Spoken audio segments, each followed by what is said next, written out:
미국이 공개한 문서에 쓰여 있는 대한민국이라는 단어, 이것이 북한을 벌벌 떨게 만들었다는데요. 무슨 일인지 바로 사연 들어보시죠. 시청 전 구독은 아니더라도 좋아요 한 번씩 눌러주시면 정말 큰 힘이 됩니다. 안녕하세요. 저는 제임스 콜린스입니다. 올해로 48세가 되었고 미국 의회 산하 군사전략평가국에서 20년 넘게 선임 분석관으로 일해왔어요. 제 업무는 주로 북한의 핵과 미사일 전력을 평가하고 그걸 토대로 의회에 보고서를 제출하는 거죠. 솔직히 말하면 저는 꽤 보수적인 성향이에요. 데이터가 명확하지 않으면 함부로 결론 내리지 않고 새로운 정보가 들어와도 기존 프레임워크 안에서 검증하는 걸 선호하거든요. 그래야 실수가 없으니까요. 그런데 이번 분기 보고서를 검토하던 중에 뭔가 이상한 점을 발견했습니다. 북한의 전술 활동 빈도가 눈에 띄게 줄어들었더라고요.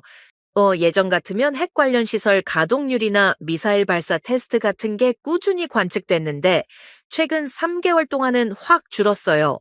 처음엔 단순한 계절적 요인이나 제재 효과 때문이라고 생각했습니다. 실제로 국제사회의 대북 제재가 강화되면서 북한 경제가 어려워진 건 사실이니까요. 하지만 팀원들과 데이터를 다시 뜯어보니까 이게 단순히 제재 때문만은 아닌 것 같았어요. 설명력이 너무 낮았거든요. 고위층에서는 더 구체적인 분석을 요구했습니다. 에이펙 이후로 북한 활동이 급격히 감소했는데 정확한 원인을 파악해서 보고하라는 지시였어요. 저희 팀은 여러 가설을 세워봤지만 뚜렷한 답이 나오지 않았습니다. 중국과의 무역량 변화를 체크해봤고 러시아와의 군사협력 패턴도 분석했어요. 내부 권력 구조 변화 가능성까지 검토했지만 어느 것 하나 명쾌하게 설명되지 않았죠. 회의실에서 팀원들과 머리를 맞대고 토론했지만 결론은 매번 제자리 걸음이었습니다. 그러던 중에 국방성 내부 메모 하나가 제 책상 위로 넘어왔는데요. 거기에 흥미로운 문장이 하나 있었어요. 한국의 핵 추진 잠수함 건조 승인이 북한 내부에 상당한 충격을 준 것으로 보인다는 내용이었죠. 저는 그 문장을 읽고 코웃음을 쳤습니다. 한국이 원자력 잠수함을 만든다고 해서 북한이 그렇게까지 반응할 리 없다고 생각했거든요. 물론 한국의 국방력이 상당히 발전한 건 알고 있었어요. K9 자주포나 청웅 방공 시스템 같은 무기들이 국제시장에서 인기를 끌고 있다는 건 저도 들었으니까요. 하지만 그건 어디까지나 재래식 무기 수준이지 핵 추진 잠수함 같은 전략 무기 분야에서 한국이 미국이나 러시아 수준에 도달했다고는 생각하지 않았습니다. 제 머릿속에 한국은 언제나 우수하지만 미국 수준까지는 아닌 나라였어요. 훌륭한 동맹국이고 빠르게 성장하는 국가지만 최첨단 전략 무기 분야에서만큼은 여전히 미국과 격차가 있다고 믿었죠. 그래서 저는 그 메모를 과장된 분석으로 치부하고 넘어가려 했어요. 펜으로 동그라미만 쳐두고 파일을 덮었습니다. 그런데 며칠 뒤 동료 분석관인 마야 로드리게스가 제게 찾아왔습니다. 마야는 30대 중반의 젊은 분석관인데 저보다 데이터를 훨씬 유연하게 해석하는 편이에요. 컴퓨터 활용 능력도 뛰어나고 새로운 방법론을 시도하는 걸 두려워하지 않죠. 그날도 마야는 한국 측 오픈 문헌을 참고한 자료를 들고 왔더라고요. 한국이 공개한 기술 발표 자료인데 북한 내부에서 이걸 상당히 심각하게 받아들이고 있다는 정황이 있다고 했습니다. 마야는 북한의 심리적 전략적 불안이 한국의 기술 발전과 직접적으로 연관되어 있을 가능성을 제시했어요. 저는 그 의견을 받아들이기 어려웠어요. 마야, 그건 한국 입장에서 과장된 분석일 뿐이야. 북한이 그렇게 단순하게 반응할 리 없어. 우리가 봐야 할 건 실제 데이터고 한국 측 자료는 참고 정도로만 활용해야 해. 제 말투가 좀 딱딱했을 수도 있겠네요. 하지만 저는 확실한 증거 없이는 분석 방향을 바꾸고 싶지 않았거든요. 20년 동안 쌓아온 방법론을 함부로 버릴 수는 없었습니다. 마야는 조금 실망한 표정을 지었지만 물러서지 않았어요. 적어도 한번 검토는 해보라며 자료를 제 책상에 놓고 갔습니다. 저는 그 자료를 대충 훑어봤어요. 한국방위사업청과 국방과학연구소에서 공개한 기술 발표 문서였는데 내용 자체는 꽤 상세했습니다. 잠수함 설계 철학부터 시작해서 소음 억제 기술, 추진 체계 효율성까지 다양한 정보가 담겨 있었어요. 하지만 저는 여전히 회의적이었습니다. 공개 문서라는 건 결국 홍보용이라고 생각했거든요. 그로부터 며칠 뒤 북한 내부 협력자 라인을 통해 새로운 정보가 들어왔습니다. 평양 내부 회의에서 한국의 핵 추진 잠수함이 자주 언급되고 있다는 거예요. 처음엔 그냥 단편적인 정보라고 생각했는데 비슷한 내용이 다른 라인을 통해서도 연달아 들어오기 시작했습니다. 심지어 한 라인에서는 한국의 현무 미사일 신형 모델에 대한 시계열 데이터를 탐지했다는 보고까지 올라왔어요. 이쯤 되니 저도 무시할 수 없었습니다. 단순히 북한이 과민 반응하는 걸까요? 아니면 정말로 뭔가 심각한 변화가 일어나고 있는 걸까요? 저는 그 데이터를 저희가 사용하는 기존 알고리즘 모델에 넣어 봤어요. 북한의 전력 변화를 예측하는 프로그램인데 보통은 꽤 정확하게 작동하거든요.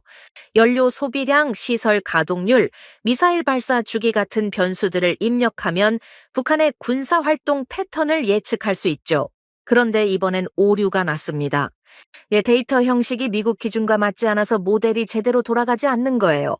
저는 좀 짜증이 났죠. 또 이런 식으로 데이터가 들어오면 우리가 어떻게 분석을 하라는 거야. 키보드를 두드리며 몇 번이나 재시도했지만 결과는 똑같았습니다. 하지만 마야는 포기하지 않았습니다. 그날 저녁 마야는 한국 연구자들이 공개한 오픈소스 코드를 가져왔어요. 기셔브에 올라온 자료였는데 미사일 궤적 분석용 프로그램이었습니다. 마야는 그걸 이용해서 데이터를 보정했고 그러자 오류 일부가 해결됐어요. 모델이 다시 작동하기 시작한 겁니다. 저는 내심 놀랐지만 겉으로는 담담하게 말했어요. 참고는 하되 공식 보고서에는 반영하지 말자. 아직 검증이 덜 됐어. 사실 저는 한국 측 자료를 공식적으로 인정하는 게 꺼려졌습니다. 왜냐하면 그건 곧 미국의 기존 분석 틀이 불완전하다는 걸 인정하는 거나 마찬가지였거든요. 제가 20년 동안 쌓아온 방식에 금이 가는 느낌이랄까요? 그래서 저는 최대한 기존 방식을 고수하려고 했습니다. 하지만 북한의 핵물질 생산량 그래프를 보는 순간 저는 더 이상 이 문제를 외면할 수 없다는 걸 깨달았어요. 그래프는 급격한 감소를 보여주고 있었거든요. 이건 단순한 오차 범위가 아니었습니다. 뭔가 구조적인 변화가 북한 내부에서 일어나고 있다는 신호였어요. 그리고 그 변화의 중심에 한국이라는 변수가 점점 더 선명하게 보이기 시작했습니다. 저는 책상 앞에 앉아서 모니터를 뚫어지게 바라봤어요. 화면 속 그래프들은 제가 지금까지 믿어왔던 분석 틀에 균열을 내고 있었습니다. 하나하나 수치를 다시 확인했지만 결과는 변하지 않았어요. 북한의 활동이 줄어든 시점과 한국의 기술 발표 시점이 거의 일치했습니다. 우연이라고 보기엔 너무 정확한 타이밍이었죠. 저는 사무실에 혼자 남아서 자료들을 다시 정리했어요. 북한 활동 감소, 한국 기술 발전, 내부 심리 변화.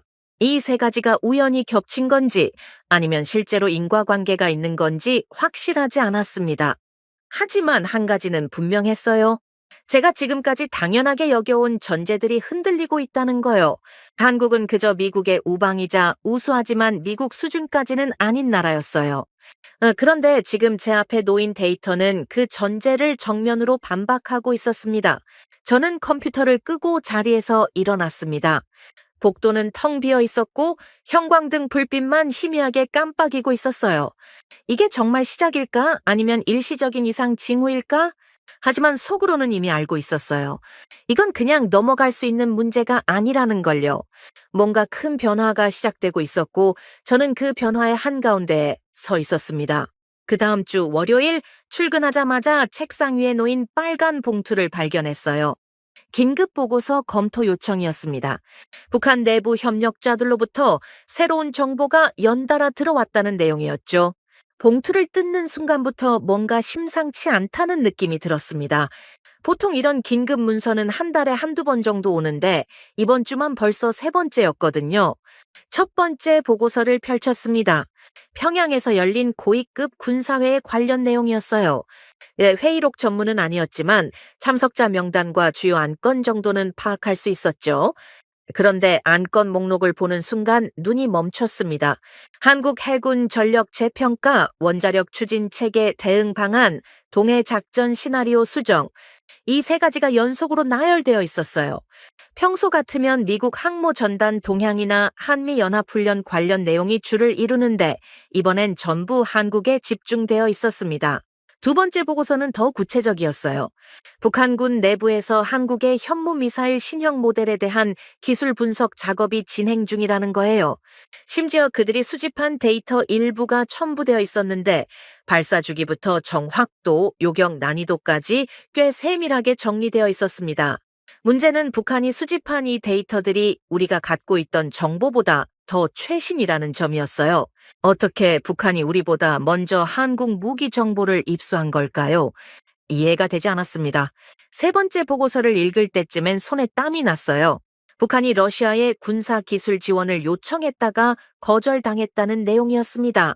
구체적으로는 잠수함 탐지 기술과 대함 미사일 방어 체계 관련 협력을 제안했는데 러시아 측이 현재 여건상 어렵다며 미온적으로 반응했다고 하더라고요. 북한 입장에선 상당한 타격이었을 겁니다. 기술 지원을 받을 수 있는 루트가 사실상 중국과 러시아밖에 없는데 그마저도 막힌 셈이니까요. 저는 새 보고서를 모두 읽고 나서 의자에 기댔습니다. 머릿속이 복잡했어요. 이 정보들을 어떻게 해석해야 할까요? 단순히 북한이 과민 반응하고 있다고 보기엔 너무 체계적이었습니다. 평양 내부에서 실제로 한국의 기술 발전을 심각한 위협으로 인식하고 있다는 증거들이 계속 쌓이고 있었어요. 하지만 저는 여전히 확신하지 못했습니다. 정말 한국의 핵 추진 잠수함 하나가 이런 반응을 만들어낼 수 있을까요? 점심시간에 마야를 만났습니다. 구내 식당 구석 자리에 앉아서 샌드위치를 먹으면서 이야기를 나눴어요. 마야는 제 얘기를 듣더니 바로 태블릿을 꺼냈습니다. 유럽 군사연구소에서 최근 발표한 논문이라며 보여줬는데 제목부터 눈길을 끌었어요. 한국 잠수함 소음 억제 기술의 혁신적 진보. 논문 내용을 훑어보니 한국이 개발한 소음 감소의 시스템이 영국이나 프랑스 수준에 근접했다는 평가가 담겨 있었습니다. 저는 고개를 가로저었어요. 유럽 연구소들은 가끔 과장하는 경향이 있어. 특히 비서방 국가들의 기술을 평가할 땐 더 그래. 객관성을 유지하려다 보니 오히려 과대평가하는 경우가 많거든. 마야는 제 반응에 한숨을 쉬었습니다. 제임스, 당신은 왜 그렇게 한국 기술을 과소평가하려고 해요? 데이터가 계속 나오는데도 인정하지 않잖아요. 마야의 말이 날카로웠지만 저는 쉽게 입장을 바꿀 수 없었습니다. 오후에 팀 회의가 있었어요. 북한 전력 평가 모델을 수정해야 한다는 게 주요 안건이었습니다. 기존 모델로는 최근 북한의 행동 패턴을 설명할 수 없다는 게 모두의 의견이었죠. 문제는 어떤 변수를 추가하고 수정할 것인가였습니다. 젊은 분석관 한 명이 손을 들었어요. 한국의 해군 전력 증강 속도를 주요 변수로 포함시키면 어떨까요? 북한이 실제로 그걸 가장 위협적으로 느끼고 있는 것 같은데요. 저는 반대 의견을 냈습니다. 한국 변수를 넣는 순간 모델 전체가 복잡해져. 이 검증되지 않은 가정을 바탕으로 분석하면 나중에 더 큰 오류가 생길 수 있어. 우리가 확실하게 아는 건 북한의 핵물질 생산량이 줄었다는 것뿐이야. 그 원인을 한국 탓으로 돌리기엔 아직 이르다고 봐. 회의실은 잠시 조용해졌습니다. 팀원들은 제 의견을 존중했지만 모두가 동의하는 건 아니라는 걸 느낄 수 있었어요. 회의가 끝나고 사무실로 돌아오니 이메일이 하나 와 있었습니다. 발신자는 미국 해군 정보국 소속 장교였어요. 비공식 조언이라는 제목으로 짧은 메시지가 적혀 있었습니다. 콜린스, 한국 잠수함 건조 일정 보고서 한번 확인해 보세요. 그쪽 예측 정확도가 상당히 높더군요. 우리도 참고하고 있습니다. 저는 그 메일을 읽고 미간을 찌푸렸어요. 해군 정보국에서도 한국 자료를 참고하고 있다는 뜻인가요? 호기심이 생겨서 한국방위사업청 웹사이트에 들어가 봤습니다. 놀랍게도 상당히 많은 정보가 공개되어 있었어요. 사업 진행 현황부터 예산 집행 내역, 기술 개발 로드맵까지 투명하게 올라와 있었습니다. 미국 같으면 기밀로 분류될 내용들이 대부분이었죠. 저는 몇 개의 문서를 다운로드했습니다. 나중에 시간 날 때 검토해 보려고요. 하지만 여전히 공식 분석에 반영할 생각은 없었어요. 다음 날 국방부에서 긴급 브리핑 요청이 왔습니다. 북한 미사일 시설 가동률 관련 추가 설명이 필요하다는 거였어요. 저는 마야와 함께 국방부 회의실로 갔습니다. 브리핑룸에는 이미 여러 부서 관계자들이 모여 있었어요. 국방부 차관보가 먼저 입을 열었습니다. 콜린스 박사, 북한 시설 가동률이 왜 이렇게 급격히 떨어진 건가요? 제재의 효과만으론 설명이 안 되는데요. 저는 준비해간 자료를 스크린에 띄웠습니다. 여러 요인이 복합적으로 작용한 것으로 보입니다. 제재로 인한 원자재 수급 문제, 내부 기술 인력 부족, 시설 노후화 등이 주요 원인입니다. 차관보가 고개를 끄덕이며 물었어요. 이 한국 요인은 얼마나 영향을 미쳤나요? 저는 잠시 망설였습니다. 한국의 군사력 증강이 북한의 심리에 영향을 줬을 가능성은 있습니다. 하지만 정량적으로 측정하기 어렵습니다. 회의실에 있던 한 대령이 끼어들었어요. 제가 한국 측 연락관과 얘기해봤는데 북한이 상당히 민감하게 반응하고 있다고 하더군요. 특히 잠수함 관련해서요. 네, 저는 내심 불편했지만 표정 관리를 했습니다. 그건 한국 측 평가일 뿐입니다. 우리는 독자적인 분석이 필요합니다. 차관보가 저를 바라보며 말했어요. 콜린스 박사 독자적 분석도 중요하지만 동맹국 정보를 무시할 순 없습니다. 한국 요인을 좀 더 면밀히 검토해 주시죠. 브리핑이 끝나고 복돼서 마야가 제게 말했습니다. 제임스, 이제 인정해야 할 때가 온 것 같아요. 한국이 정말로 뭔가 다른 수준에 도달한 거예요. 저는 대답 대신 한숨을 쉬었습니다. 머릿속으론 마야 말이 맞다는 걸 알고 있었어요. 하지만 20년 동안 쌓아온 분석 틀을 바꾸는 건 쉬운 일이 아니었습니다. 그건 단순히 변수 하나를 추가하는 게 아니라 제가 세계를 바라보던 관점 자체를 수정하는 일이었으니까요.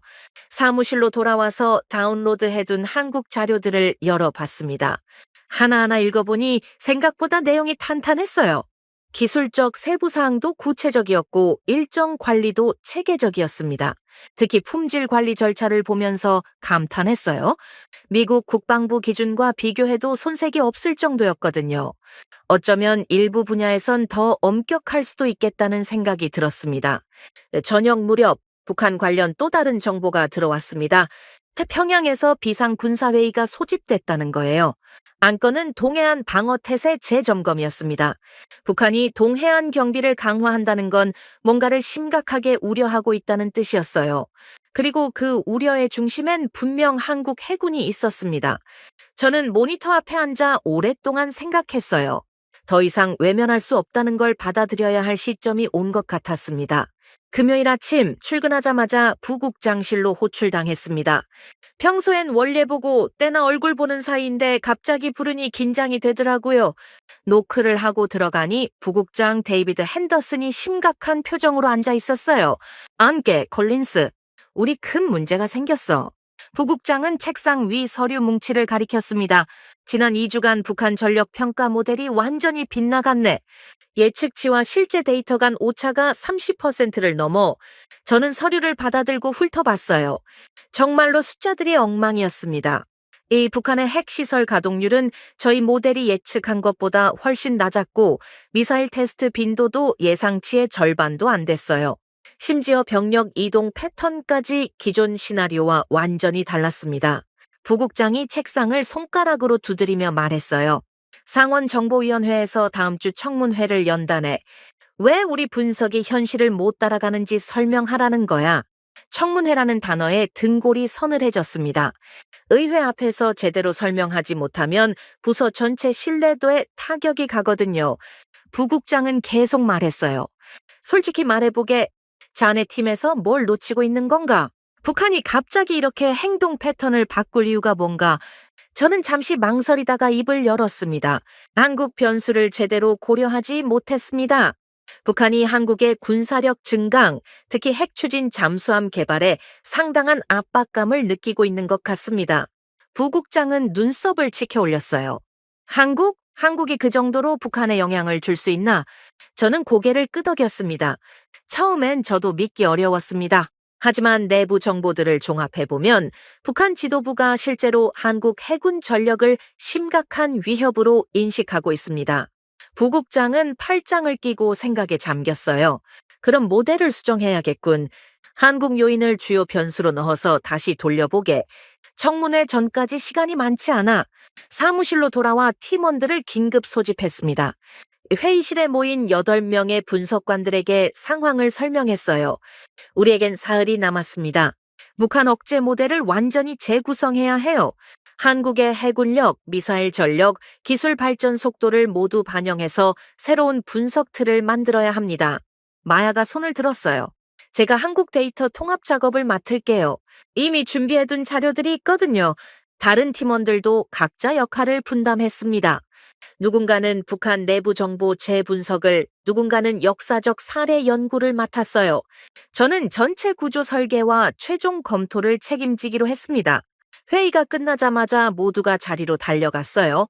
커피 머신 앞엔 줄이 늘어섰고 복사기는 쉴 새 없이 돌아갔습니다. 사무실 분위기가 전쟁터처럼 바뀌었어요. 첫날 밤 11시까지 일했습니다. 마야가 가져온 한국 데이터를 분석 모델에 통합하는 작업이 생각보다 복잡했어요. 한국의 잠수함 건조 속도, 미사일 정확도 향상률, 정비 체계 효율성 같은 변수들을 수치화해야 했습니다. 기존 모델은 미국이나 러시아 같은 강대국 중심으로 설계되어 있어서 중견국가의 급속한 기술 발전을 반영하는 알고리즘이 없었거든요. 토요일 오전, 마야가 흥분한 목소리로 저를 불렀습니다. 제임스, 이것 좀 보세요. 화면엔 그래프 하나가 떠 있었어요. 네, 한국 방산 기술 발전 곡선이었는데 2010년부터 2025년까지 거의 지수 함수 형태로 상승하고 있었습니다. 예, 특히 2020년 이후 기울기가 급격히 가팔라졌어요. 예, 마야가 설명했습니다. 네, 일반적인 국가들은 선형 발전을 하는데 한국은 특정 시점부터 기하급수적으로 성장했어요. 이건 체계적인 투자와 기술 축적이 임계점을 넘은 결과예요. 저는 그래프를 보면서 감탄했습니다. 이제야 이해가 되기 시작했어요. 북한이 왜 당황하는지 말이죠. 북한 입장에선 한국이 갑자기 다른 차원으로 올라간 것처럼 보였을 겁니다. 마치 천천히 걷던 사람이 갑자기 전속력으로 달리기 시작한 것처럼요. 마야가 덧붙였어요. 더 중요한 건 이 속도가 유지되고 있다는 거예요. 한국은 지금도 계속 가속하고 있습니다. 일요일 저녁 드디어 새로운 모델이 완성됐습니다. 한국 변수를 핵심 요소로 포함시킨 북한 전력 평가 시스템이었어요. 테스트 데이터를 넣어봤습니다. 놀랍게도 최근 3개월간 북한 행동 패턴을 거의 정확하게 예측했어요. 기존 모델의 오차율이 30%였다면 새 모델은 5% 미만으로 떨어졌습니다. 팀원들이 환호성을 질렀어요. 하지만 결과를 보면서 저는 복잡한 심경이 들었습니다. 새 모델이 보여주는 건 단순히 숫자의 정확성만이 아니었어요. 북한의 전술 핵무기 가치가 사실상 반토막 났다는 분석이 나왔습니다. 한국의 원자력 잠수함과 정밀 타격 체계가 결합되면 북한이 보유한 핵 전력의 실질적 위협도가 크게 떨어진다는 계산이었죠. 게다가 북한은 기술 현대화에 실패했고 중국과 러시아로부터 기술 재공급도 받지 못하는 상황이었습니다. 모든 변수가 한 방향을 가리키고 있었어요. 북한은 기술 경쟁에서 완전히 뒤처졌고 따라잡을 방법도 없다는 것. 더 심각한 건 북한 지도부가 이 사실을 알고 있다는 거였습니다. 그래서 전술 도발 계획을 중단했고 병력 이동을 줄였으며 시설 가동률을 낮췄던 거예요. 이건 단순한 추세 변화가 아니었습니다. 사기 붕괴에 가까운 현상이었어요. 월요일 아침 부국장에게 보고했습니다. 부국장은 결과 요약본을 읽더니 휘파람을 불었어요. 이거 제대로 된 건가? 북한전의 상실이라니? 저는 고개를 끄덕였습니다. 데이터가 명확합니다. 북한은 한국과의 기술 격차를 인정하고 있고 그게 군사 전략 전반에 영향을 미치고 있습니다. 부국장이 물었어요. 이게 되돌릴 수 있는 변화인가? 저는 잠시 생각하다 대답했습니다. 어렵습니다. 한국의 발전 속도를 북한이 따라잡으려면 최소 10년 이상 걸릴 텐데 그 시간 동안 한국은 더 앞서 나갈 겁니다. 부국장은 보고서를 책상에 내려놓으며 말했어요. 상부에서 좋아하지 않을 결과네. 야, 한국을 너무 높게 평가한 거 아니냐는 반응이 나올 거야. 저는 각오하고 있었습니다. 야, 하지만 데이터를 왜곡할 수는 없습니다. 사실을 있는 그대로 보고하는 게 제 일이니까요. 부국장이 한숨을 쉬었어요. 알았네. 청문회에서 최선을 다해보게. 단, 표현은 조심해야 할 걸세? 한국 전력을 과도하게 강조하면 미국 리더십 약화로 해석될 수 있어. 네, 그날 오후 청문회 준비를 시작했습니다. 발표 자료를 만들면서 고민이 많았어요. 어떻게 하면 사실을 정확히 전달하면서도 불필요한 논란을 피할 수 있을까? 결국 중립적인 언어로 작성하기로 했습니다. 한국을 띄우는 것도 미국을 깎아내리는 것도 아닌 그저 객관적 데이터에 근거한 분석이라는 걸 강조하기로요. 화요일 아침 상원정보위원회 청문회장에 도착했습니다. 높은 천장과 엄숙한 분위기가 긴장감을 더했어요. 의원들이 하나둘 자리에 앉았고 방청객석도 금방 찼습니다. 위원장이 회의를 시작하며 저를 호명했어요. 콜린스 박사, 최근 북한 전력 평가에 중대한 오류가 있었다고 들었습니다. 설명 부탁드립니다. 저는 자리에서 일어나 마이크 앞에 섰습니다. 존경하는 위원장님, 그리고 위원 여러분, 저희 분석에 오류가 있었던 건 사실입니다. 하지만 그건 데이터 처리 실수가 아니라 근본적으로 분석 틀이 현실을 따라가지 못했기 때문입니다. 한 의원이 끼어들었어요. 무슨 뜻인가요? 저는 심호흡을 하고 대답했습니다. 북한의 행동 변화를 이해하려면 한국이라는 변수를 제대로 봐야 합니다. 청문회장이 술렁거리기 시작했어요. 한국? 또 다른 의원이 물었습니다. 한국이 북한에 그렇게 큰 영향을 미친다는 겁니까? 저는 준비한 자료를 스크린에 띄웠습니다. 네, 의원님. 한국의 국방기술 발전 속도가 우리 예상을 훨씬 초과했습니다. 특히 해군력과 미사일 전력 분야에서 그렇습니다. 북한은 이 변화에 대응할 능력이 없고 그 결과 전략적으로 위축되고 있습니다. 위원장이 안경을 고쳤으며 물었어요. 구체적으로 어떤 부분에서 한국이 그렇게 발전했습니까? 저는 그래프를 가리키며 설명했습니다. 핵 추진 잠수함 기술, 현무 미사일 체계, 정비 시스템 효율성. 이 세 가지가 결합되면서 북한 입장에선 계산 자체가 무의미해졌습니다. 한국이 너무 빠르게 앞서 나가고 있어서 북한은 따라잡을 생각조차 포기한 겁니다. 청문회장은 조용해졌고 의원들은 서로 눈빛을 교환했습니다. 청문회가 끝난 다음 주 수요일 국방부로부터 연락이 왔습니다. 필라델피아 조선소에서 진행 중인 프로젝트 브리핑에 참석해달라는 요청이었어요. 구체적인 내용은 알려주지 않았지만 한국 기술 협력 관련 사안이라고만 했습니다. 저는 마야에게 함께 가자고 제안했고 목요일 아침 일찍 기차를 탔어요. 필라델피아까지는 2시간 정도 걸렸습니다. 조선소 정문에 도착하니 해군 소령 한 명이 저희를 기다리고 있었어요. 이름은 톰 맥클린이라고 했습니다. 환영합니다, 박사님. 오늘 보실 내용이 꽤 흥미로울 겁니다. 저희는 보안 검색대를 통과한 뒤 조선소 안쪽으로 들어갔어요. 거대한 크레인들이 하늘을 가리고 있었고 곳곳에 공사 현장이 보였습니다. 리모델링 작업이 한창이었어요. 공기 중엔 쇳가루 냄새와 페인트 냄새가 섞여 있었습니다. 맥클린 소령기 안내한 곳은 설계동 3층 회의실이었습니다. 들어가니 이미 여러 명의 엔지니어들이 앉아 있었어요. 민간인 복장도 있었고 해군 제복도 보였습니다. 프로젝트 책임자라는 사람이 악수를 청하며 자신을 소개했어요. 마크 데이비스입니다. 이 프로젝트 총괄을 맡고 있습니다. 네, 오늘 말씀드릴 건 좀 민감한 내용인데요. 우리 엔지니어 팀이 이번 주말에 한국으로 출장을 갑니다.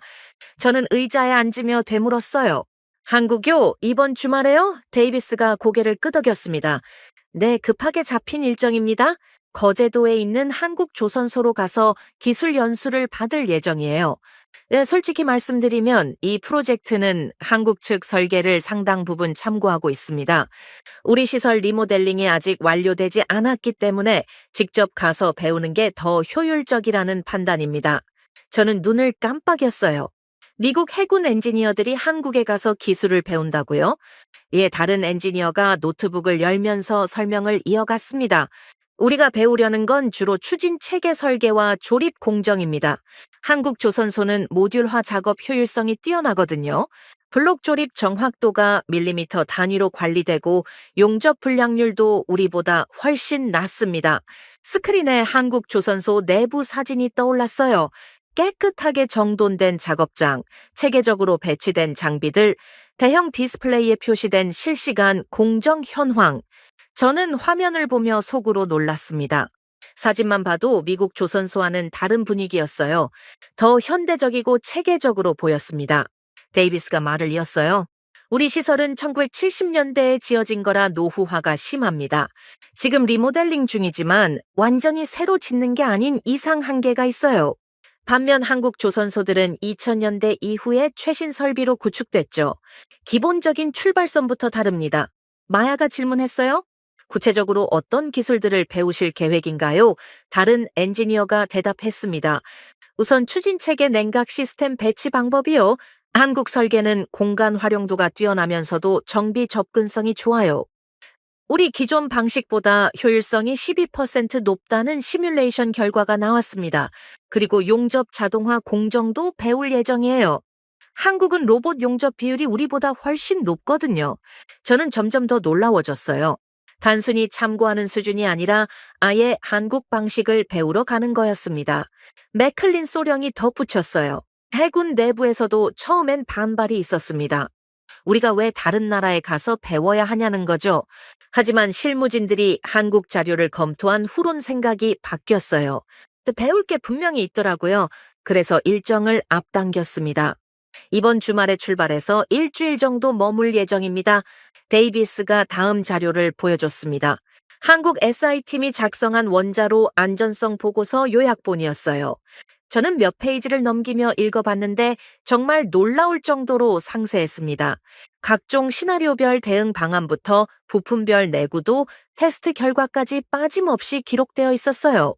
심지어 미국 원자력 규제위원회 기준보다 더 엄격한 항목들도 있었습니다.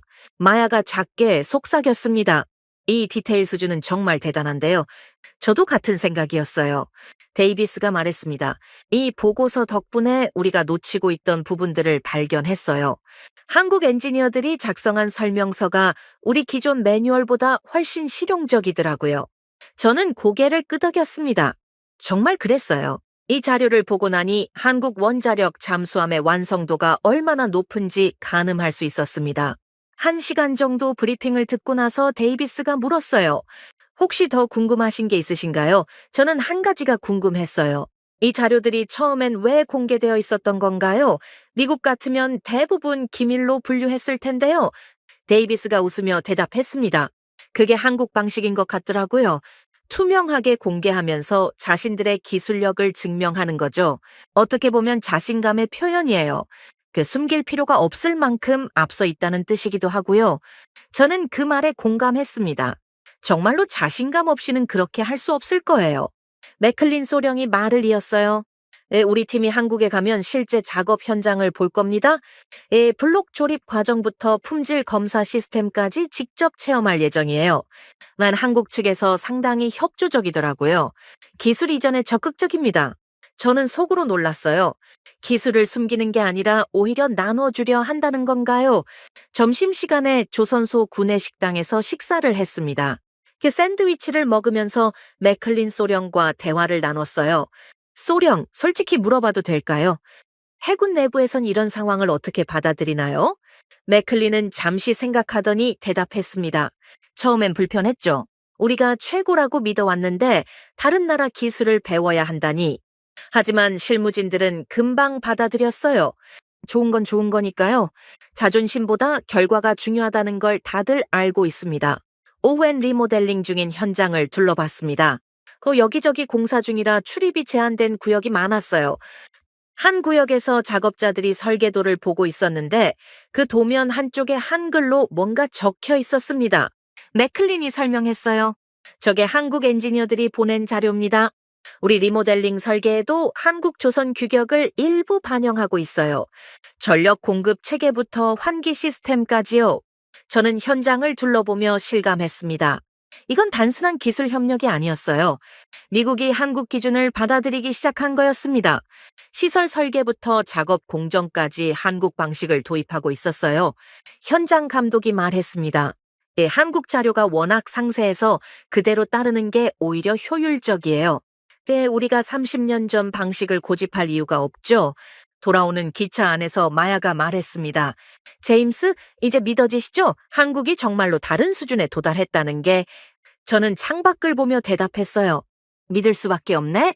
우리 엔지니어들이 한국에 가서 배우러 간다니 이틀 후면 출발한다고 하잖아. 마야가 노트북을 열면서 말했습니다.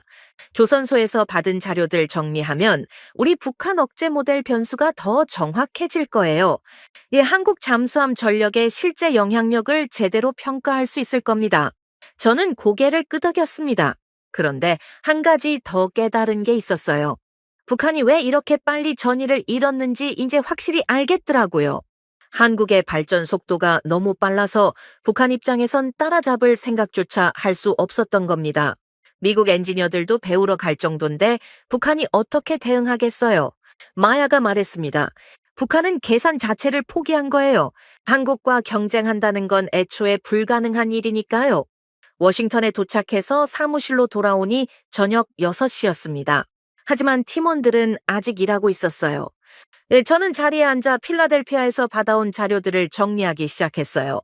한국 조선 기술 수준, 설계 능력, 품질 관리 체계, 이 모든 정보를 북한 억제 모델에 반영해야 했습니다. 그리고 며칠 후면 한국 현장에서 직접 확인한 정보들이 더 들어올 거예요. 저는 모니터를 보며 생각했습니다. 이제 더 이상 한국을 과소평가할 수 없겠구나. 직접 눈으로 확인했으니까요. 미국 해군이 한국에 가서 배운다는 사실, 그리고 그게 자연스럽게 받아들여지고 있다는 사실, 이 모든 게 한국 기술력이 어느 수준에 도달했는지 보여주는 증거였습니다. 북한이 무너지는 이유도 이제 명확했어요. 한국이 너무 빨리 달려나갔으니까요. 금요일 오후 부국장실에서 긴급 회의가 소집됐습니다. 필라델피아에서 돌아온 다음 날이었어요. 회의실엔 국방부 관계자 2명과 해군 정보국 대령 1명이 추가로 참석했습니다.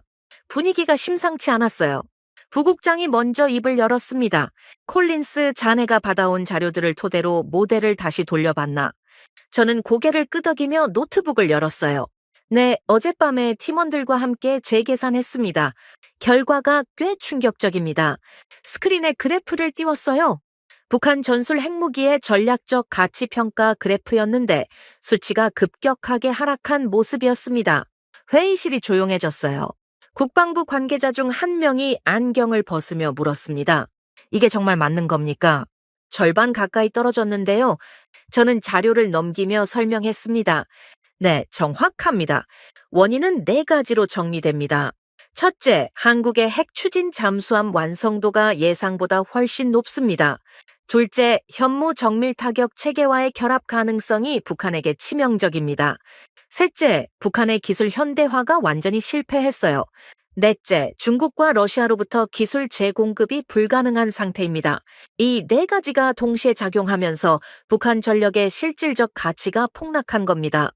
해군 정보국 대령이 끼어들었어요. 근데 박사님, 이건 너무 극단적인 분석 아닙니까? 북한이 아무리 뒤처졌어도 핵무기는 여전히 위협이잖아요. 저는 다른 그래프를 보여줬습니다.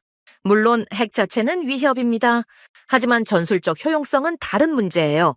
북한이 핵을 사용하려는 순간 한국의 탐지 및 타격 능력 때문에 사실상 무력화될 가능성이 큽니다. 게다가 북한 지도부는 이걸 알고 있어요. 그래서 도발을 중단한 겁니다. 부국장이 팔짱을 끼고 물었어요. 그럼 북한 병력 이동량 감소도 이것 때문이란 건가? 저는 고개를 끄덕였습니다. 맞습니다. 지난 2달간 북한의 전술 도발 대비 태세가 거의 중단됐어요. 병력 이동도 최소화됐고요. 이건 단순한 전략 조정이 아닙니다. 북한 지도부가 한국과의 군사적 대결 자체를 제고하고 있다는 의미예요. 쉽게 말하면 사기 붕괴 수준입니다.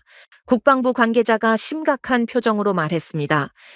이 분석이 맞다면 우리 대북 정책 전반을 수정해야 합니다. 북한을 과대평가하고 있었다는 뜻이니까요. 저는 조심스럽게 대답했어요. 과대평가라기보단 변수를 제대로 보지 못했던 겁니다. 한국 요인을 충분히 고려하지 않았거든요. 북한은 미국을 두려워하는 게 아니라 바로 옆에서 빠르게 성장하는 한국을 두려워하고 있었어요. 회의실에 잠시 침묵이 흘렀습니다. 부국장이 한숨을 쉬며 말했어요. 상부에서 이걸 좋아할 리 없네. 한국 전력 평가를 공식 보고서에 넣으라고 하면 정치적으로 민감해질 거야. 저는 각오하고 있었습니다. 하지만 사실을 왜곡할 순 없습니다. 데이터가 명확하게 보여주고 있어요. 부국장이 고개를 끄덕였어요. 알았네. 일단 조심스럽게 서술하되 핵심 내용은 빼지 말고 넣게. 회의가 끝나고 사무실로 돌아왔습니다. 마야가 커피를 건네며 물었어요. 어땠어요? 저는 한 모금 마시고 대답했습니다. 예상대로 반응이 좋진 않았어. 하지만 데이터는 인정할 수밖에 없더라고. 이제 공식 보고서 작성만 남았어? 마야가 말했습니다. 한국 출장 간 엔지니어들 보고서도 곧 올라올 거예요. 그것까지 반영하면 더 확실한 분석이 될 겁니다. 다음 주 월요일 아침 정말로 한국 출장 보고서가 도착했습니다. 해군 엔지니어 팀이 주말 동안 거제도 조선소를 방문하고 작성한 자료였어요. 저는 첫 페이지부터 읽어 내려갔습니다. 보고서는 상세했고 솔직했어요. 한국 조선소의 작업 효율성, 품질 관리 시스템, 엔지니어들의 전문성 수준, 모든 부분에서 긍정적인 평가가 담겨 있었습니다. 특히 인상적인 문장이 있었어요. 한국 조선소는 단순히 배를 만드는 곳이 아니라 하나의 거대한 정밀 공장이었습니다. 모든 공정이 디지털로 관리되고 실시간으로 품질이 모니터링됩니다. 미국 조선소가 따라가려면 최소 5년은 걸릴 것으로 판단됩니다. 저는 그 문장을 몇 번이나 다시 읽었어요. 그것도 따라가는데 걸리는 시간이지 따라잡는 게 아니었습니다. 보고서 중간쯤에 사진들이 첨부되어 있었어요. 한국 조선소 내부 모습이었습니다. 거대한 블록들이 정밀하게 조립되는 장면, 로봇 용접기들이 일렬로 작업하는 모습, 대형 스크린에 표시된 공정 진행 현황, 모든 게 체계적이고 현대적으로 보였어요. 마야가 제 뒤에서 화면을 보며 말했습니다. 이 정도면 북한이 겁먹을 만하네요. 자기들이랑 차원이 다른 세계잖아요. 저는 고개를 끄덕이며 보고서를 계속 읽었습니다. 엔지니어들이 배운 기술 목록이 나열되어 있었어요. 추진체계 냉각 시스템 최적화, 블록 조립 정확도 관리 기법, 자동화 용접 프로그래밍, 품질 검사 시스템 운영. 각 항목마다 구체적인 설명과 함께 미국 방식과의 차이점이 정리되어 있었습니다. 대부분의 경우 한국 방식이 더 효율적이라는 결론이었어요. 보고서 마지막 페이지에는 권고사항이 적혀 있었습니다. 필라델피아 조선소 리모델링 시 한국 조선 규격을 전면 도입할 것을 제안합니다. 설계 단계부터 한국 기술진과 긴밀히 협력하여 최신 공법을 적용하는 것이 프로젝트 성공에 필수적입니다. 저는 그 문장을 읽으며 감탄했어요. 이제 권고가 아니라 필수가 됐습니다. 한국 없이는 프로젝트를 제대로 진행할 수 없다는 뜻이었으니까요. 오후에 팀 회의를 열었습니다. 한국 출장 보고서 내용을 공유하고 이걸 어떻게 우리 분석에 반영할지 논의했어요. 한 팀원이 말했습니다. 이제 한국을 단순한 변수로 볼 수 없을 것 같아요. 북한에게 한국은 절대적인 기준점이 됐어요. 다른 팀원도 동의했습니다. 북한이 모든 군사 계획을 세울 때 한국을 먼저 고려할 수밖에 없는 상황이죠. 마야가 화면에 새로운 그래프를 띄웠습니다. 북한의 전술 활동 감소 곡선과 한국의 국방 기술 발전 곡선을 겹쳐 놓은 거였어요. 두 그래프는 정확히 반대 방향으로 움직이고 있었습니다. 한국이 올라갈수록 북한은 내려갔어요. 마야가 설명했습니다. 이건 우연이 아니에요? 완벽한 인과관계입니다. 한국의 발전 속도가 북한의 전위를 꺾고 있어요. 저는 그래프를 보며 결론을 내렸습니다. 우리 보고서의 핵심 메시지는 이거야. 북한의 전의 상실은 한국의 속도 때문이고 이건 되돌릴 수 없다. 팀원들이 고개를 끄덕였어요. 한 명이 물었습니다. 상부에서 받아들일까요? 저는 솔직하게 대답했습니다. 불편해할 거야. 하지만 데이터가 너무 명확해서 반박하기 어려울 거야. 화요일 아침 최종 보고서 초안을 작성하기 시작했습니다. 중립적인 언어로 쓰되 핵심은 빼지 않기로 했어요. 제목은 북한 전력 평가 및 전의 변화 분석으로 정했습니다. 서론에서는 최근 북한 활동 패턴의 변화를 객관적으로 서술했어요. 본론에서는 4가지 원인을 데이터와 함께 제시했습니다. 그리고 결론에서는 명확하게 썼어요. 북한의 전술적 공격 의지는 구조적으로 약화되었으며 이는 한국의 국방기술 발전 속도에 직접적으로 기인합니다. 한국 해군력의 질적 도약과 정밀 타격 능력의 향상은 북한 군사 전략의 근간을 흔들고 있습니다. 북한 지도부는 이러한 변화에 대응할 수단이 없으며 결과적으로 도발 억제가 자연스럽게 달성되고 있습니다. 저는 이 문장들을 여러 번 고쳐 썼어요. 정확하면서도 논란의 여지를 최소화하려고요. 수요일 오후 부국장에게 초안을 제출했습니다. 부국장은 1시간 넘게 보고서를 읽었어요. 저는 사무실에서 기다렸습니다. 긴장됐어요. 이 보고서가 받아들여지지 않으면 지난 몇 주간의 노력이 물거품이 될 테니까요. 드디어 부국장실 내선 전화가 울렸습니다. 들어오게. 저는 심호흡을 하고 문을 열었어요. 부국장이 보고서를 책상에 내려놓으며 말했습니다. 잘 썼어, 콜린스. 객관적이면서도 핵심을 정확히 짚었네. 저는 안도의 한숨을 쉬었어요. 부국장이 계속 말했습니다. 다만 한 가지 문제가 있어. 상부에서 한국 전력 가정 부분을 조심스럽게 서술하라고 하더군. 미국 리더십 약화로 해석될 수 있다는 거야. 저는 예상했던 반응이라 침착하게 대답했습니다. 이미 최대한 중립적으로 썼습니다. 이 이상 완화하면 사실이 왜곡될 수 있어요. 부국장이 잠시 생각하더니 고개를 끄덕였어요. 알았네. 이대로 가자고. 내가 상부를 설득하지. 데이터가 명확하니까 결국 받아들일 거야. 저는 감사하다고 말하고 사무실을 나왔습니다. 복도를 걸으며 생각했어요. 드디어 진실이 공식 문서가 되는구나. 북한이 무너지는 이유, 한국이 성장하는 속도, 이 모든 게 이제 미국 정부의 공식 분석이 될 거예요. 그 다음 주 월요일 공식 보고서가 의회와 국방부 고위층에 배포됐습니다. 저는 긴장된 마음으로 반응을 기다렸어요. 오전 10시쯤 상원정보위원회에서 연락이 왔습니다. 다음 주 금요일에 청문회를 열겠다는 통보였어요. 이번엔 공개 청문회가 아니라 비공개 브리핑 형식이었습니다. 더 솔직한 대화가 오갈 거라는 뜻이었죠. 화요일엔 국방부 여러 부서에서 질문들이 쏟아졌습니다. 이메일과 전화가 끊이지 않았어요. 대부분 보고서 내용을 확인하거나 추가 데이터를 요청하는 것들이었습니다. 특히 한국 기술력 평가 부분에 관심이 집중됐어요. 어떤 이들은 회의적이었고 어떤 이들은 이미 알고 있었다는 반응이었습니다. 해군 쪽에선 대체로 긍정적이었어요. 실무진들은 현장에서 이미 체감하고 있었으니까요. 수요일 오후 국방부 차관보실에서 비공식 간담회가 열렸습니다. 저를 포함해 5명의 분석관과 3명의 군 관계자가 참석했어요. 차관보가 먼저 입을 열었습니다.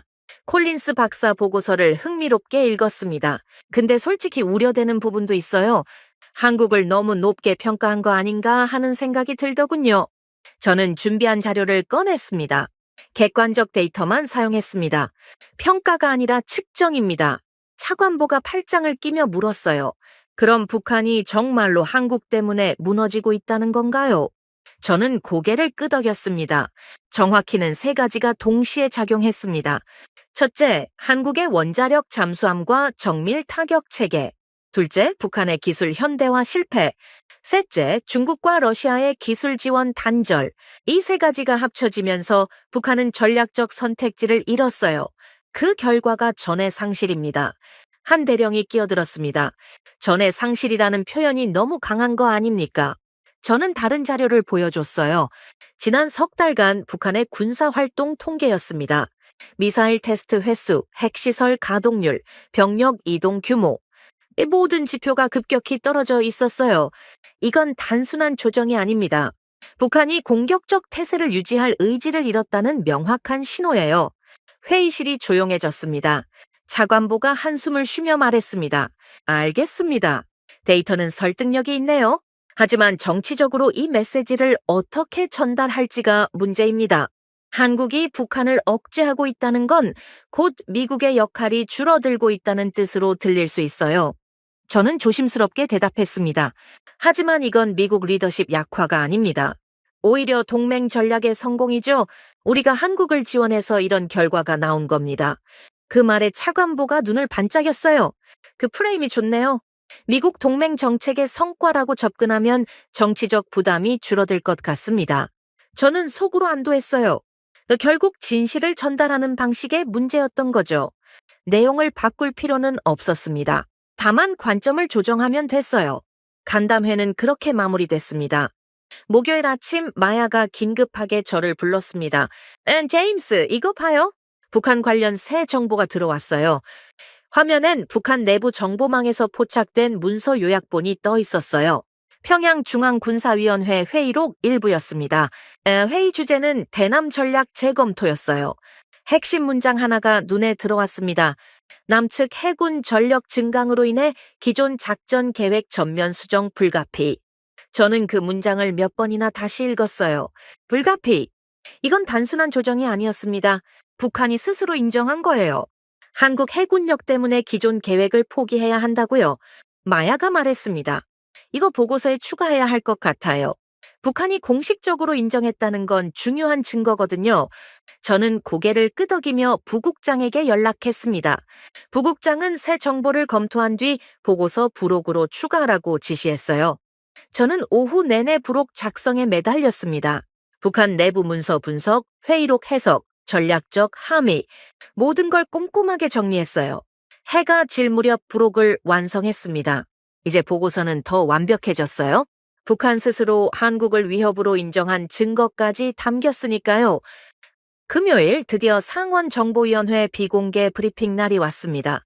저는 마야와 함께 의회 건물로 갔어요. 브리핑룸은 공개 청문회장보다 훨씬 작았습니다. 의원 6명만 참석했어요. 위원장이 회의를 시작하며 저를 소개했습니다. 콜린스 박사님 보고서 잘 읽었습니다. 오늘은 솔직한 대화를 나누고 싶습니다. 북한이 정말로 무너지고 있는 건가요?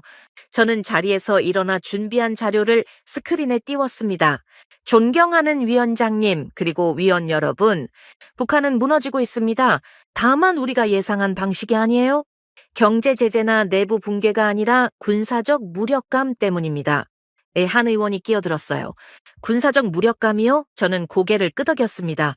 북한은 한국과의 기술 격차를 따라잡을 수 없다는 걸 깨달았습니다. 그 순간 전력이 붕괴하기 시작했어요. 다른 의원이 물었습니다. 구체적으로 어떤 부분에서 그렇습니까?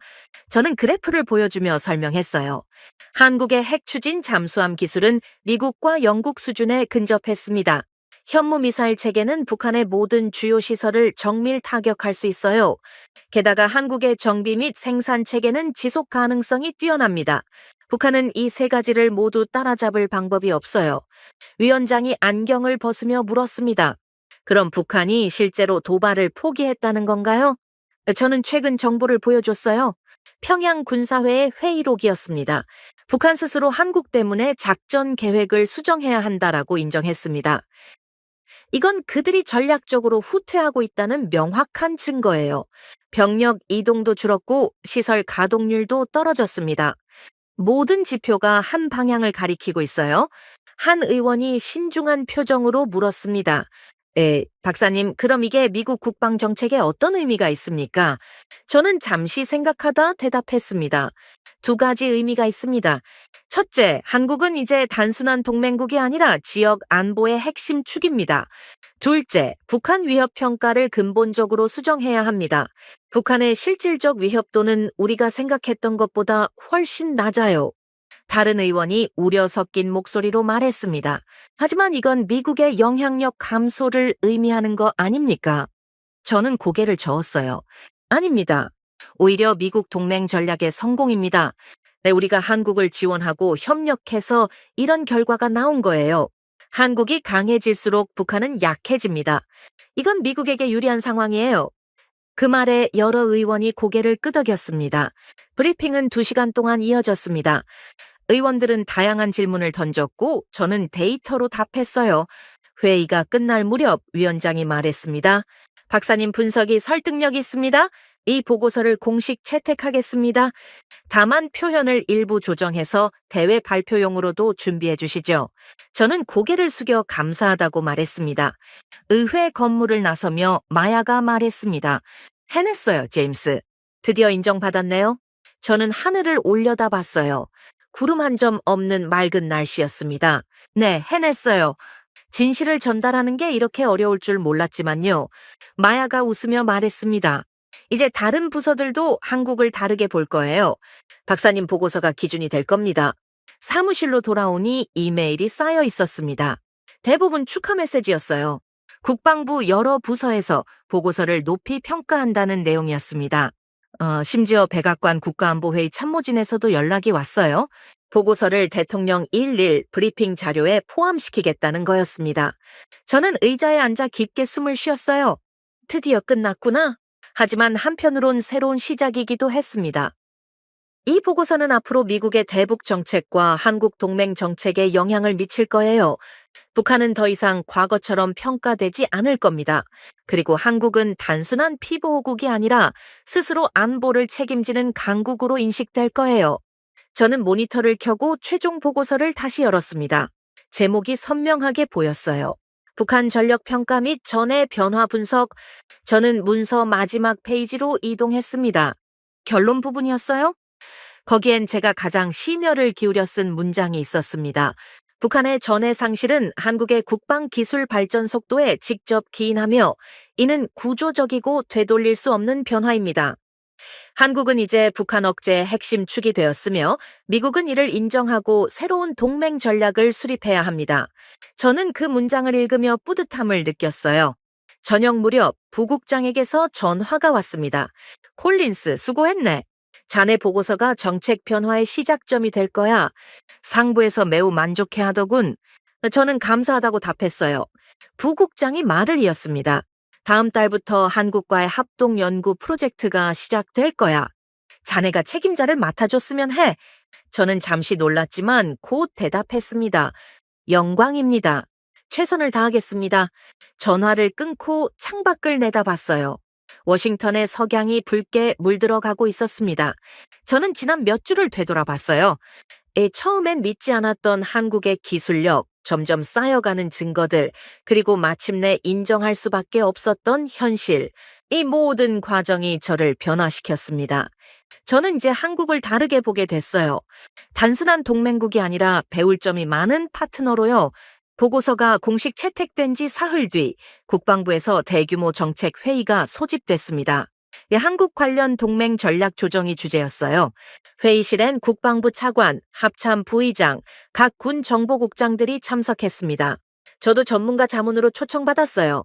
회의실에 들어서니 이미 여러 사람이 자리에 앉아 있었습니다.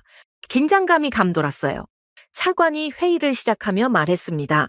여러분, 콜린스 박사 보고서는 우리 정책의 중요한 시사점을 던집니다. 한국을 어떻게 재평가하고 북한을 어떻게 다시 바라볼 것인가? 오늘은 이 문제를 집중적으로 논의하겠습니다.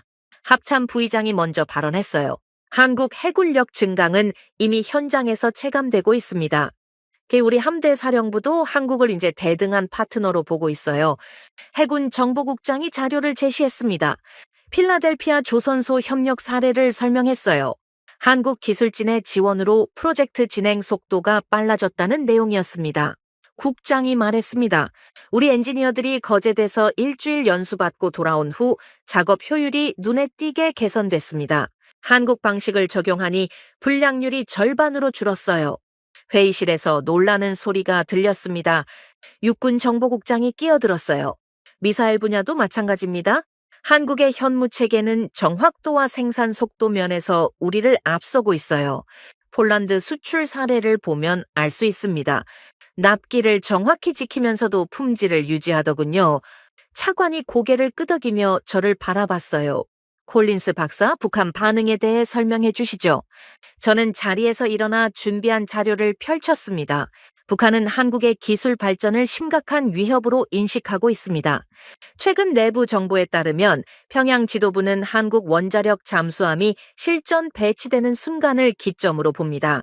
그 이후엔 기존 군사 전략이 무의미해진다라고 판단하고 있어요. 한장성이 물었습니다. 그럼 북한이 포기했다는 건가요? 저는 조심스럽게 대답했어요.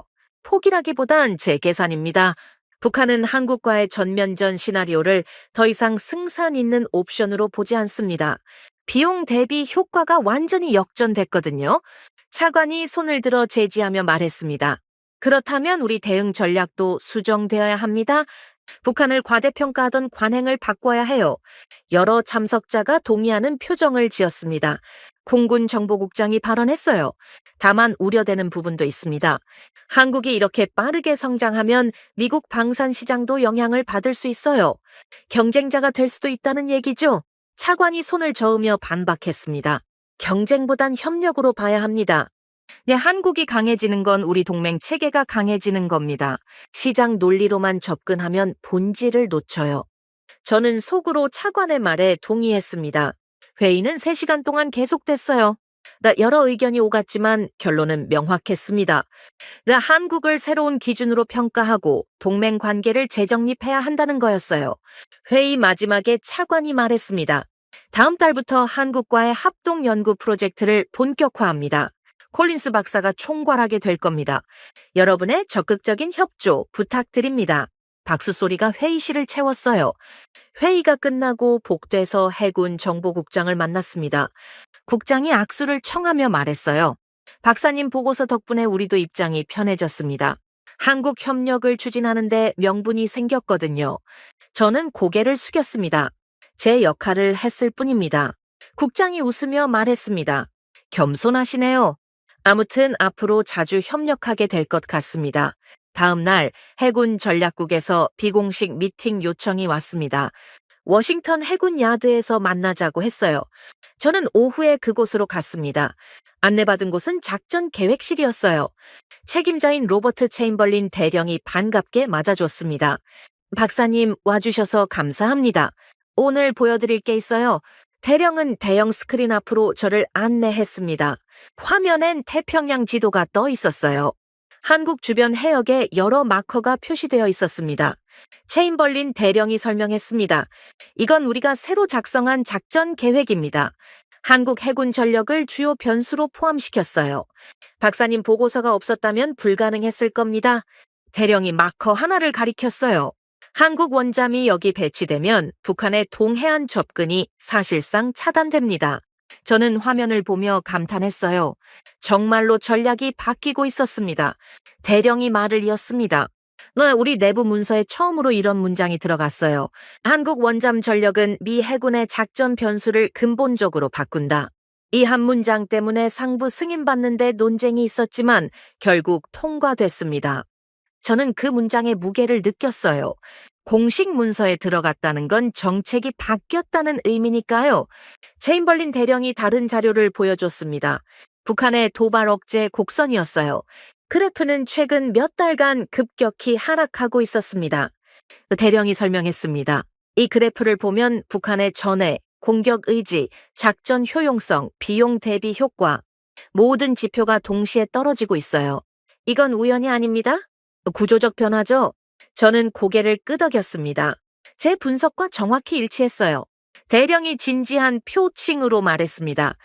솔직히 말씀드리면 처음엔 박사님 보고서를 의심했습니다. 한국이 그 정도까지 영향을 미칠 리 없다고 생각했거든요.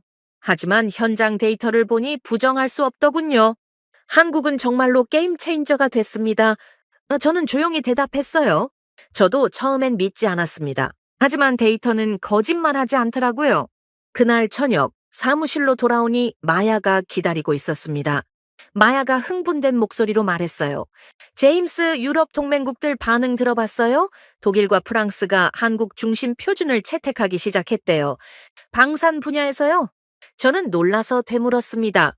정말요? 마야가 자료를 보여줬어요. 독일 연방군이 한국산 자주포 도입을 검토 중이고 프랑스는 한국 조선 기술 협력을 논의하고 있다는 내용이었습니다. 저는 의자에 앉아 생각했어요. 변화가 예상보다 빠르게 확산되고 있었습니다. 한국을 중심으로 한 새로운 기준이 형성되고 있었어요. 마야가 말했습니다. 이제 한국은 단순한 동맹국이 아니에요. 기술 표준을 만드는 나라가 됐어요. 저는 고개를 끄덕였습니다. 맞아요. 그리고 우리가 그걸 공식적으로 인정한 첫 케이스예요. 금요일 아침 북한 관련 새로운 정보가 도착했습니다. 내부망에서 포착된 문서였어요. 북한군 내부 교육 자료였는데 제목이 눈길을 끌었습니다. 남측 신형 무기체계 대응 불가 사례 분석. 저는 문서를 열어봤어요. 내용은 충격적이었습니다. 긴 한국 원잠에 대한 탐지 방법이 없다는 인정, 현무 미사일 요격 불가능성, 정밀 타격 회피 방법 부재. 모든 항목이 대응 불가로 결론 났어요. 문서 마지막 페이지에 특히 인상적인 문장이 있었습니다. 남측 원잠이 실전 배치되면 우리의 기존 해안 방어 체계는 무력화된다. 새로운 대응 방안 수립이 시급하나 현 기술 수준으론 실현 불가능. 저는 그 문장을 읽으며 한숨을 쉬었어요. 북한 스스로 인정한 겁니다. 한국을 이길 방법이 없다고요. 이건 항복 선언이나 다름없었습니다. 저는 즉시 부국장에게 보고했어요. 부국장은 문서를 읽더니 고개를 저었습니다. 이 정도일 줄은 몰랐네. 북한이 완전히 주저앉았군. 저는 조심스럽게 말했습니다. 이제 우리 정책도 이에 맞춰야 합니다. 북한 위협을 과대평가하던 관행을 버려야 해요. 부국장이 고개를 끄덕였습니다. 동의하네. 다음 주 정책 회의 때 이 자료를 제시하게. 그날 오후 팀 전체 회의를 열었습니다. 모두에게 북한 문서를 공유했어요. 팀원들은 놀란 표정을 감추지 못했습니다. 한 분석관이 말했습니다. 이 정도면 북한은 사실상 백기를 든 거네요. 다른 분석관도 동의했어요. 군사적 대결 의지가 완전히 꺾인 겁니다. 저는 팀원들을 둘러보며 말했습니다. 우리가 지난 몇 주간 분석한 게 현실이 됐어요. 북한은 한국 때문에 무너지고 있습니다. 마야가 질문했어요. 그럼 앞으로 우리 역할은 뭔가요? 저는 잠시 생각하다 대답했습니다. 이 변화를 지속적으로 모니터링하는 거죠. 북한이 어떻게 적응하려 하는지, 한국은 어떻게 더 발전하는지, 그리고 미국은 이 새로운 현실에 어떻게 대응해야 하는지 분석하는 겁니다. 팀원들이 고개를 끄덕였어요. 모두 각자 역할을 이해하고 있었습니다. 주말 동안 저는 집에서 지난 한 달을 정리했어요. 처음 이상한 수치를 발견했을 때부터 지금까지의 여정을 되돌아봤습니다.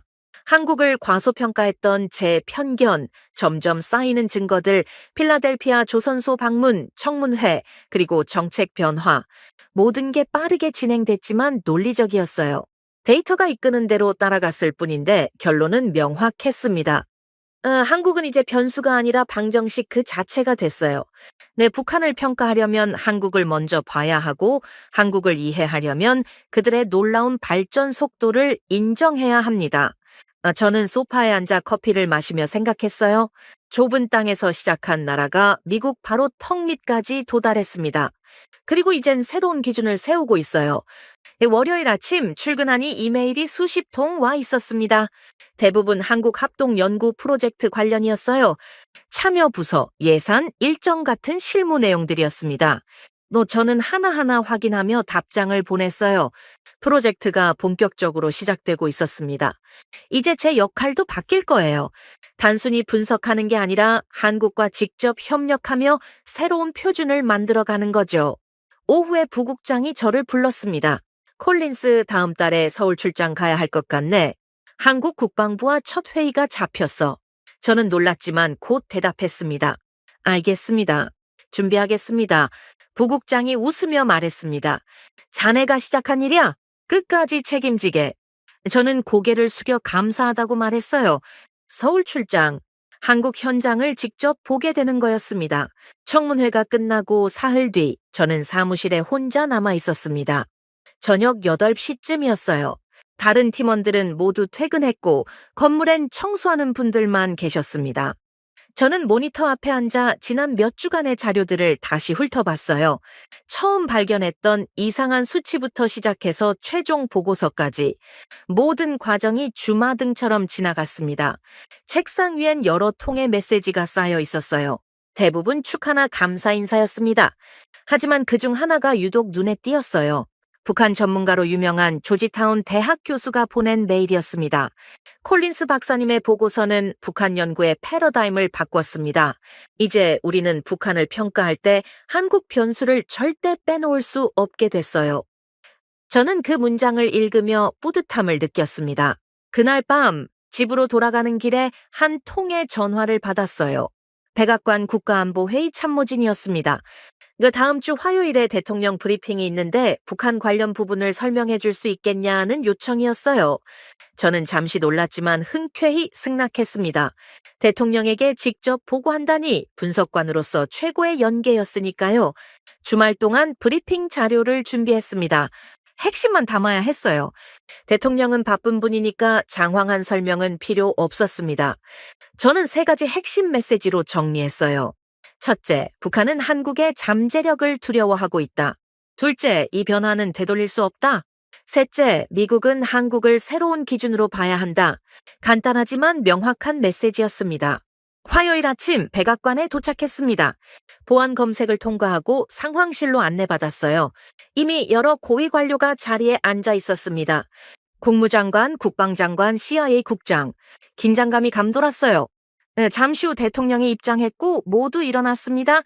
대통령이 손짓하며 앉으라고 했어요. 브리핑을 시작하죠. 국가안보보좌관이 먼저 전체 상황을 요약했습니다. 그리고 저를 소개했어요. 대통령님, 제임스 콜린스 박사입니다. 북한 전력 변화에 대해 설명드릴 겁니다. 대통령이 저를 보며 고개를 끄덕였습니다. 박사님, 북한이 정말로 위축되고 있나요?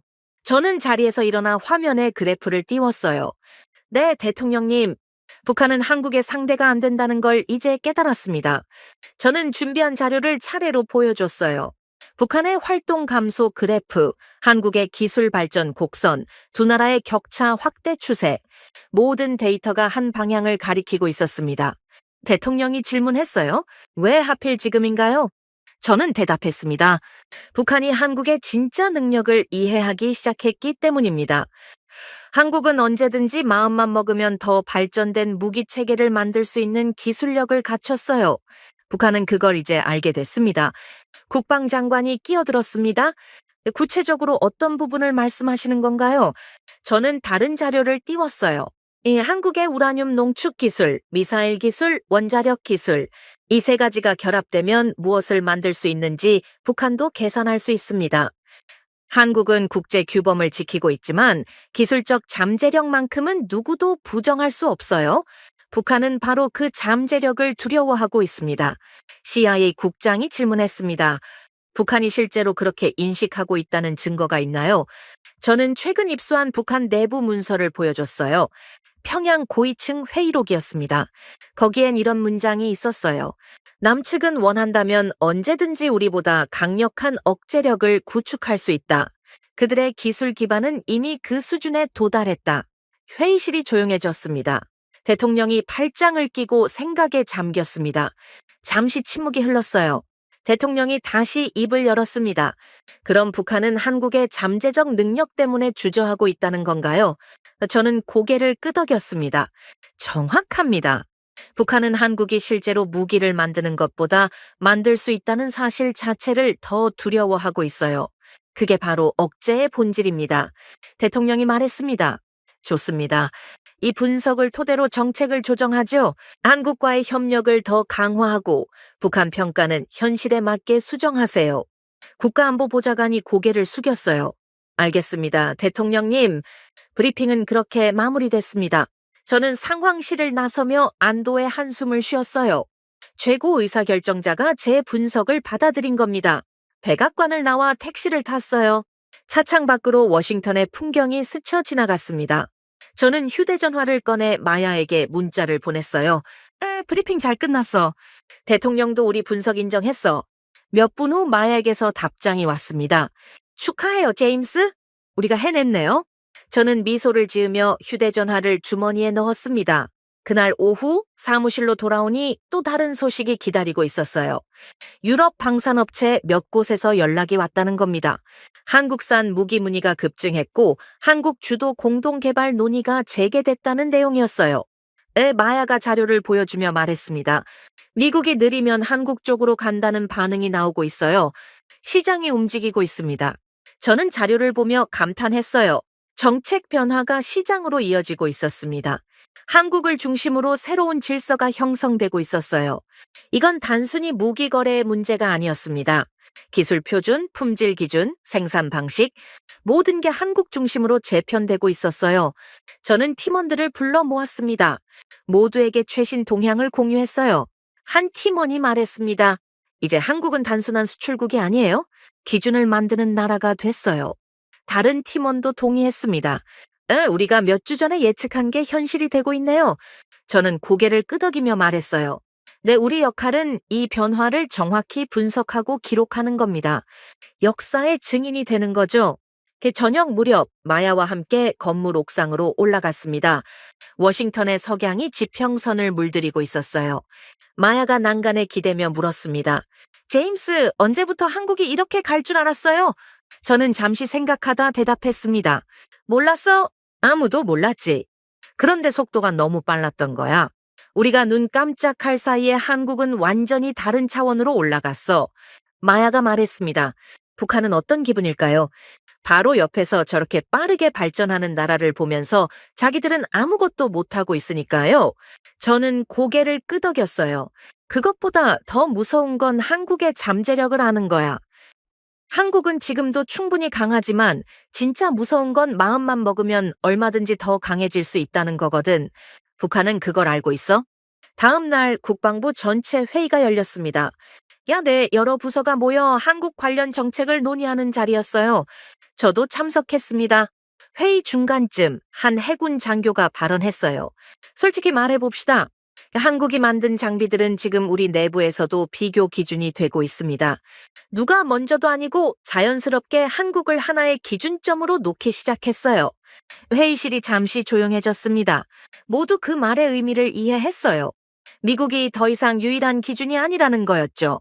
차관이 말했습니다. 인정할 건 인정해야 합니다. 한국은 특정 분야에서 우리를 앞섰어요. 그리고 그건 부끄러운 일이 아닙니다. 동맹이 강해지는 거니까요. 여러 참석자가 고개를 끄덕였습니다. 회의 후반부에 제 차례가 왔어요. 저는 마지막으로 팀원들과 정리한 분석을 발표했습니다. 우리는 분석가입니다. 경쟁심이나 국가 감정은 잠시 내려놓아야 해요. 지금 이 순간 북한은 스스로 한국의 상대가 안 된다는 걸 인정하고 있고 한국은 우리가 예상했던 속도를 이미 넘어섰습니다. 솔직히 인정하죠. 한국은 이제 변수가 아니라 방정식 그 자체입니다. 그 말에 누구도 반박하지 않았어요. 모두 알고 있었기 때문입니다. 북한의 전의 상실은 결국 한국의 기술적 잠재력 때문이었고 한국의 국방 발전 속도는 미국마저도 따라잡기 어려운 수준까지 성장하고 있었습니다. 회의가 끝나고 여러 사람이 저에게 다가와 악수를 청했어요. 용기 있는 분석이었다고 필요한 진실이었다고 말해줬습니다. 사무실로 돌아와 조용히 자리에 앉았습니다. 모니터를 켜니 화면 한쪽엔 북한의 활동 감소 그래프가, 다른 쪽엔 한국의 잠수함 전력 개발 타임라인이 떠 있었어요. 두 그래프는 완전히 서로 반대 방향으로 움직이고 있었습니다. 저는 그 그래프들을 오래 바라봤습니다. 이게 현실이구나. 판이 완전히 바뀐 거구나. 저는 천천히 속으로 중얼거렸습니다. 이제 판은 바뀌었구나. 그리고 그 순간 저는 스스로도 인정할 수밖에 없었어요. 좁은 땅에서 시작한 나라가 미국 바로 턱 밑까지 도달하는 속도로 무기 체계를 만들며 새로운 기준을 세우고 있다는 사실을요. 한국은 더 이상 우리가 보호해야 할 약소국이 아니었습니다. 스스로 안보를 책임지고 나아가 새로운 표준을 제시하는 강국이 됐어요. 며칠 후 북한 관련 또 다른 정보가 들어왔습니다. 내부 통신망에서 포착된 대화 내용이었어요. 북한 고위 장교들 사이에 오간 메시지였는데 한 문장이 특히 눈에 띄었습니다. 남측은 원한다면 우리보다 훨씬 강력한 무기를 만들 능력이 있다. 우리는 그들의 자제를 바랄 뿐이다. 저는 그 문장을 읽으며 모든 게 정리되는 느낌을 받았어요. 저는 그 정보를 부국장에게 보고했고 부국장은 이걸 차기 보고서에 포함시키라고 지시했습니다. 무엇이 북한의 전의를 꺾었는지 이제 완벽하게 증명됐어요. 한국의 현재 기술력이 아니라 한국이 언제든지 더 발전할 수 있다는 잠재력. 그리고 북한이 절대 그 속도를 따라잡을 수 없다는 절망감, 이 모든 게 결합되어 북한을 주저앉게 만든 겁니다. 그날 저녁, 저는 혼자 사무실에 남아 최종 정리 문서를 작성했습니다. 지난 몇 주간의 모든 분석을 한 문서로 종합하는 작업이었어요. 제목은 한국 중심 안보 질서의 등장과 북한 전략 위축 분석으로 정했습니다. 서론에서는 변화의 시작점을 설명했고, 본론에서는 구체적인 증거들을 나열했어요. 그리고 결론에서는 명확하게 썼습니다. 한국은 동북아시아 안보 구도의 중심축으로 부상했으며, 북한은 한국의 기술적 잠재력 앞에서 전략적 선택지를 잃었습니다. 북한이 두려워하는 것은 한국의 현재 무기가 아니라 한국이 언제든지 더 강력한 억제력을 구축할 수 있다는 사실입니다. 이는 일시적 현상이 아니라 구조적이고 되돌릴 수 없는 변화입니다. 미국은 이 새로운 현실을 받아들이고 한국을 대등한 파트너로 인정해야 합니다. 저는 그 문장들을 여러 번 읽어봤어요. 틀린 곳이 없는지, 과장된 표현은 없는지 확인했습니다. 모든 게 데이터에 근거했고 논리는 명확했어요. 저는 마우스를 움직여 저장 버튼을 눌렀습니다. 파일명은 최종 보고서로 정했어요. 정말로 최종이었습니다. 이제 더 이상 증명할 게 없었으니까요. 컴퓨터를 끄고 자리에서 일어났습니다. 사무실은 고요했어요. 형광등 불빛만 희미하게 깜빡이고 있었습니다. 저는 천천히 복도를 걸었어요. 엘리베이터를 타고 1층으로 내려가는 동안 지난 몇 주가 다시 떠올랐습니다. 의심으로 시작해서 확신으로 끝난 여정이었어요. 건물 밖으로 나오니 차가운 밤바람이 불었습니다. 저는 재킷깃을 세우며 주차장으로 걸었어요. 저는 차에 타기 전에 잠시 멈춰 섰습니다. 그리고 생각했습니다. 세상은 우리가 생각하는 것보다 빠르게 변한다고. 어제의 진실이 오늘의 편견이 될 수 있다고. 한국은 조용히 하지만 확실하게 새로운 기준을 만들어냈습니다. 누가 시키지 않았어도 누가 인정해주지 않아도 묵묵히 기술을 발전시키고 품질을 높였어요. 그리고 어느 순간 모두가 고개를 돌려 한국을 보게 됐습니다. 이제 한국은 따라가야 할 대상이 아니라 배워야 할 선생님이 됐어요. 저는 차 시동을 걸며 마지막으로 생각했습니다.